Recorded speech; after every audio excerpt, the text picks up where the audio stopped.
fight for it. Somebody say, fight for it. This is not the season for you to be embarrassed about your failures. But this is the season for you to learn from them and start again. Because I need you to understand that whatever knock you down can't keep you down once you get in your mind that the bottom was not built for me, and what God has for me, I'm going to go get it. Family, I am a witness today that God will speak to you about your destiny while you are wrestling with your history. He'll speak to your spirit about what it is that he wants you to do while you are fighting with your flesh about what you used to do. And for those of you that are under the sound of my voice this morning, if you have a difficult time deciphering the voice of God in your head, let me help you right through here.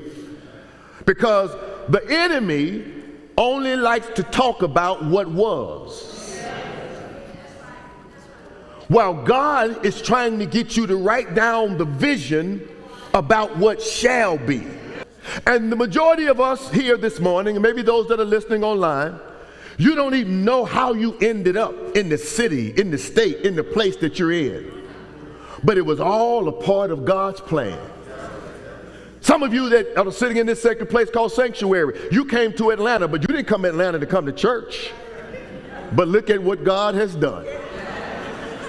God always has a bigger picture for why he moves the way that he moves. I've shared this testimony with you before, but it blesses me every time I'm reminded of it, so I want to share it with you again. I remember when I was 20 years old getting ready to go into the military, and my mother, she asked some of our childhood friends to drive me from Brownsville, Tennessee to Fort Stewart, Georgia. Vince and Tony Peake, Pastor Noel, my mother asked them to bring me from Brownsville, Tennessee to Fort Stewart, Georgia. I had never been out of Brownsville before in that magnitude. I had never been to the city of Atlanta in my life. And so I got in the car with them. We drove all the way from Brownsville, Tennessee, on our way to Fort Stewart, Georgia. The car breaks down right here on Monroe exit. I was 20 years old. They were taking me to Fort Stewart, Georgia. The car breaks down right here on the same exit that the church is on.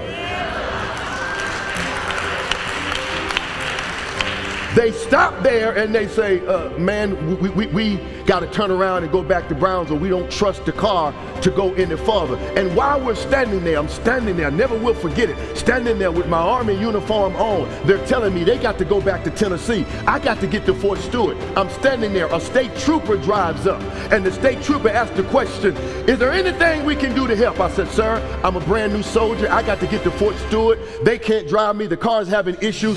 The state troopers picked me up and took me from county line to county line. They dropped me off, put me in the car of another state trooper from county line, took me all the way to Fort Stewart, Georgia. I arrived at my destination, Private Hall, reporting for duty, sir. And what I'm trying to get you to see is that God makes no mistakes. When you are where you're supposed to be, God already has people lined up to pick you up, to take you from county line to county line until you get to your destination.